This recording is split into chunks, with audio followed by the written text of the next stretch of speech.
and hypocrites. Simple. Is that mushrikun? No, munafiqun. Munafiqun are hypocrites, kuffar are disbelievers, and mu'minun or muslimin or muslimun are believers. So this is not to insult or degrade or to put down others. It is simply to clarify who is who, right? It is an identity exercise. So basically, for example, when you sign a form, okay, when you go somewhere, they ask you your ethnic origin, like you tick the box: white English, white European, Pakistani, Bengali, Indian, and the list goes on, right? So it is like an identity exercise. Having said that, then the Quran explains what's going to happen to disbelievers if they don't believe, and what's going to happen to believers so long as they believe, right? And if they disbelieve after having believed, then what's going to happen to them? So the Quran is clarifying that there is no choice, there is no other option for humans than to worship God. We are in submission willingly or unwillingly. Maybe we don't realize it. We are bound by the changing of the day and night. And even in the Quran, Allah, God, He points to that reality, that in the changing of the night and the day, there are signs for those who contemplate. So you cannot cause the sun to rise from the west, or moon to disappear, for example. You cannot change your seasons. Your climate is not under your control. You may influence it somewhat, but you cannot change it. You cannot change autumn to something else, right? So you have, what you have to understand is that you are in submission to God. Okay, either you do it willingly and submit entirely, completely, or you are in submission anyway. Yeah, that's what Ali said to me. He said, if I don't submit to God, I'll be submitting to something else, like money, power, some other thing. Yeah, you'll enslave yourself to something else. In life, you'll probably be working for your boss at work. Your entire life will be about that, and that's why people end up getting depressed. They come home, they're not happy. They're not happy. They worked hard for maybe 10 hours a day. They come home, they're depressed because they are in submission to the wrong entity. They need to submit to God. Once you submit to God, you could be working 24 hours a day and you'll be happy. That's the phenomenon. What we call itmananul qalb. In Arabic, it means, translated into English, it means tranquility of the heart. Would you say that's why so many Muslims who come to this country work hard, and they, even though they're working more than maybe other people, they're still... Well, no. Muslims in this country are not necessarily a good example of Islam. I'm sorry to say this. Okay? And Muslims around the world are not necessarily a good example for Islam. Right? There are exceptions. There are good people, and even in Muslims there are categories. There are Muslims who are nominally Muslims. They have names as if they were born in, because they were born into the Muslim families, and they were given Muslim names. They have no connection with Islam. They don't follow Islam. Then there are those who are semi-Muslim. They pray sometimes, and then otherwise they don't really follow Islam. Then there are practicing Muslims, people who take it seriously, right? Those are the people you need to look at. And even in those, there are examples that may not be so good. So you have to be fair. I mean, we have to be honest about these things, that looking at Muslims may not always lead you to Islam, because sometimes you might find problems there, right? But look at Islam on its own terms, the teachings, the philosophy, the literature. That will show you the reality of our faith, right? And when it is applied, you will see the effects on society. Okay. You will see an upright society, you will see an honest society, you will see people... So you should be able to see that among Muslims, whether here or anywhere else? Or you're saying that they're maybe not the best example? Yeah, I'm saying Muslims in this country are as diverse as any other community. They are humans. Muslims are humans, right? So some of them are good, others, like look at general British population. English people, let's say. There are good English people, and there are not good English people as well, right? So not every single English person is the same. So there is diversity in people. right? I know. Sorry, go on. Yeah. So Islam stands on its own terms. Ali, you want to take over? No. Come back, because you went to pray. So Islam must be understood and appreciated on its own terms. You do not study Islam by looking at Muslims necessarily. That may happen in some cases where you look, for example, Prophet Muhammad was a very good Muslim. You look at his life, and that's why a lot of these Christian missionaries and Islamophobes attack his character, because they know that's the root. Okay. You see, they attack his character. In Islam, you believe that all the prophets were sinless. Is that correct?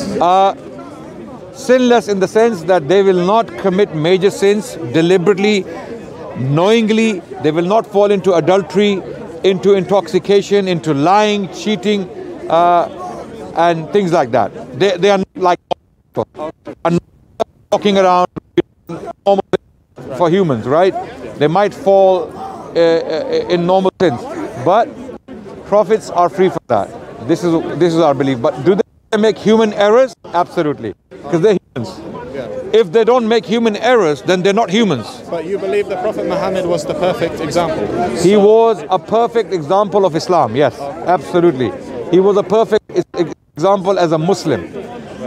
He was a perfect Muslim. And as a Muslim, a human being? As a human, he made, there were certain points that he made errors of judgment, even errors of judgment, and he was corrected by God. In the Quran, we have verses where God is correcting him. That, hold on, you want this, but this will happen. For example, in one of the cases where Prophet Muhammad really wanted his uncle to accept Islam.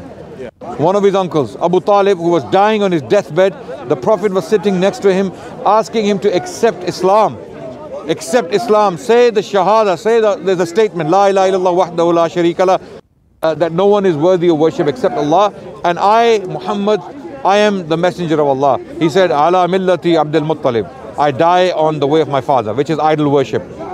Prophet was very saddened. Allah tells him that you do not guide people you love. It is Allah who guides people. Your job is to convey. Just convey the message clearly and leave the people to Allah. Okay, can I ask you something? Why do you think, say in this country or any Western country, why do you think there are so few like white reverts to Islam? Why do you think it's so many? So many or so few? So few. No, there are. I can turn it around and say so many. Yeah. There are hundreds of thousands.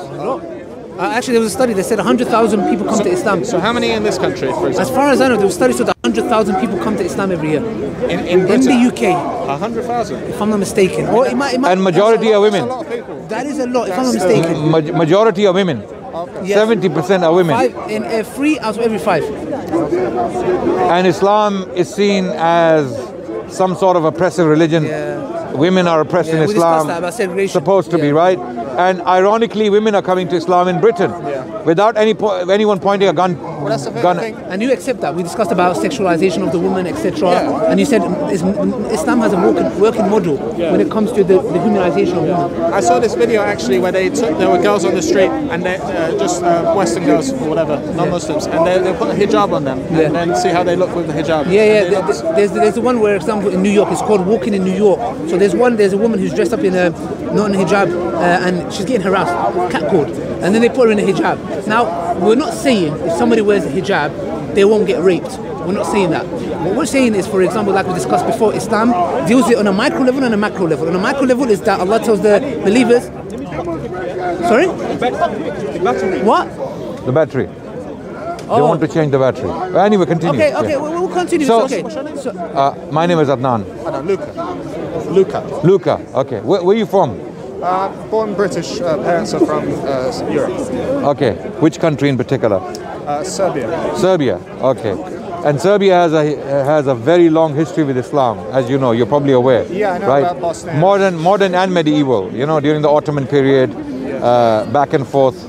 Wars between the Serbians and the Ottomans, and then Ottomans came in to take the territory in the Battle of Kosovo. You probably are aware of it, and things like that. So it has caused, you see, there are certain nations in Europe, because they have some history, military history with Islam, they see Islam in that lens, or through that lens, right? Greeks, for example. Greeks have this history of conflict with Islam and Muslims, right? Serbians similarly have this. This is why the genocide, you know, in the 90s, one of the reasons why genocide took place was because some Serbian ideologues had brainwashed their military and some of the generals into thinking that, okay, you can wipe these people out. They are not humans. They're not like you, right? They are the enemy. And amazingly, a lot of these people were ethnically exactly the same. They came from the same background, yeah, right? Some had accepted Islam. Yeah, exactly, yeah.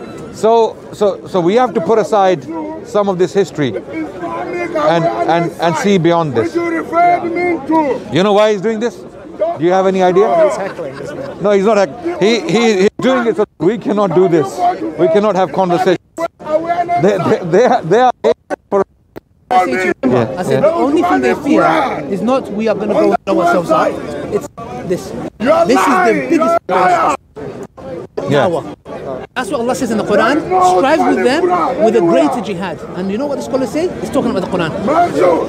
But they always portray Muslims as... Why would a group of people stop talking about their own religion, Trinity, the Bible, and focus on Islam?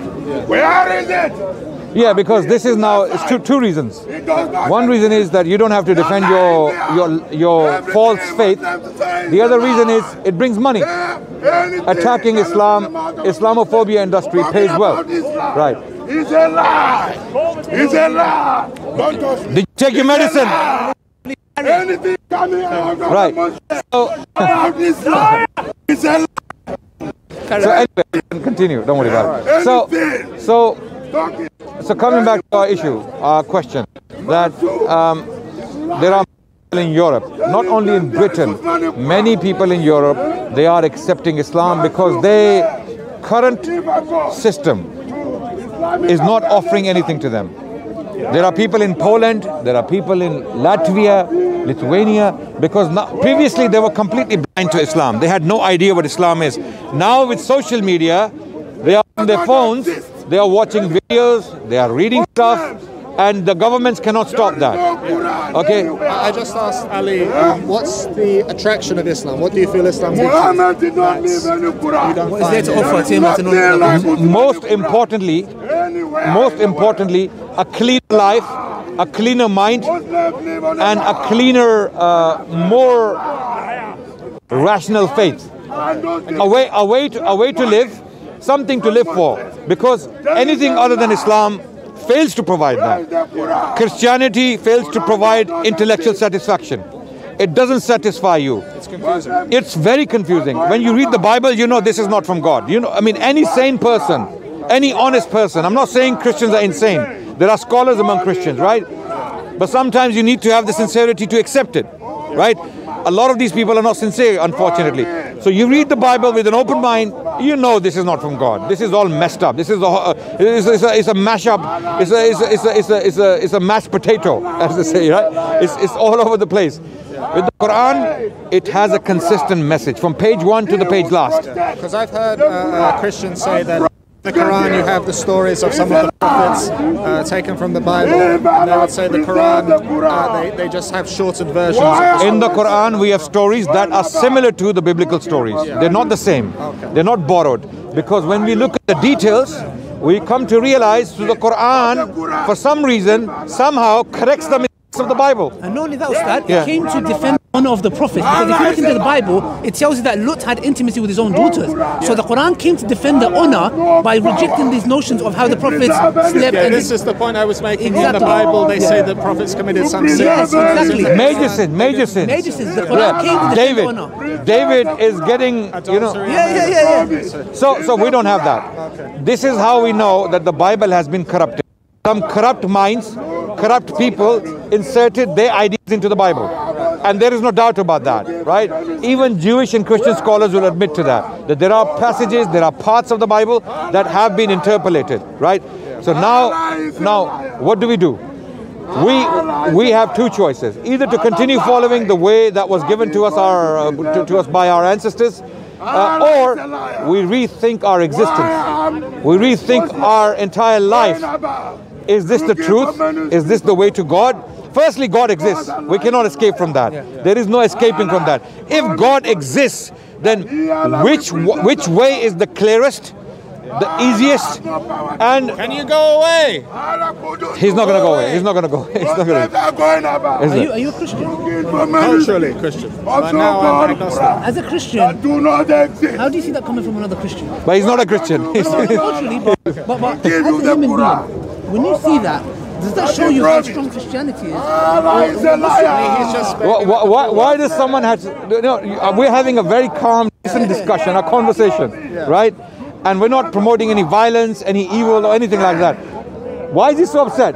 What makes you, I mean, have you ever thought about it? But you know what? Why would someone come here on Sunday but you know what he to said? do that? You know what he said? He said, I actually find it very interesting Yeah. why all these people come together against Islam. Yeah. Like the ex-Muslims, the Christians, the atheists, like they all come together into Islam. And he found that, like, what is it that in Islam? And this is what we're trying to say. When the truth is spoken, People are against it. yes, because they know it's the truth.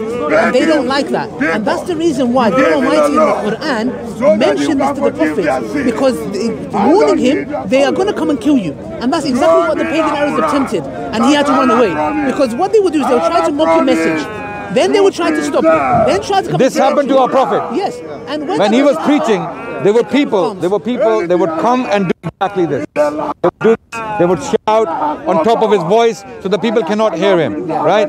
This is, we believe, just as Allah is consistent with his message and his people, Satan is also consistent with his methodology and his people. Okay, this is Satanism. This is pure Satanism. Within an Islamic country, he would not be free to do something like this. Absolutely not. I wouldn't be free to do that. Yeah. If I was going, look, we don't claim if there is such a thing called Islamic country. I believe it doesn't exist. There is no country. There is no country in the world that implements the law of Islam. Not even Pakistan or No, absolutely not. This is one of the greatest misconceptions. They are secular countries. They are following the Western model. Because I mean, it's called the Islamic Republic of Pakistan. These guys who kill innocent people say we're Muslims. If I call myself Mr. Olympia, do I look like Mr. Olympia? If I put a badge on myself, Mr. Olympia, you laugh at me, right? Likewise, if a country calls itself Islamic Republic of such and such, it doesn't make them. That should mean that Sharia is part of the constitutional law of the country, or the only nominally. Nominally, it's mentioned. It's mentioned, but it's not followed. Constitutionally, if you look at the law, it's the British law. In Pakistan, the courts are running by the British law. They don't follow the Islamic law. It's not an Islamic country for as such. Because I mean, the controversy obviously is now, about the blasphemy laws. So they, I mean, that would be from. He's gone tired, huh? Oh, he's drinking water. Laws related. Drink more, drink more. You need it because you're not doing anything to us. I mean, okay, what is the Islamic response to the lynching of that man in Pakistan? What is that? To that man who was murdered the other day in Pakistan. What is your response? Islamic position is very clear, which we made it very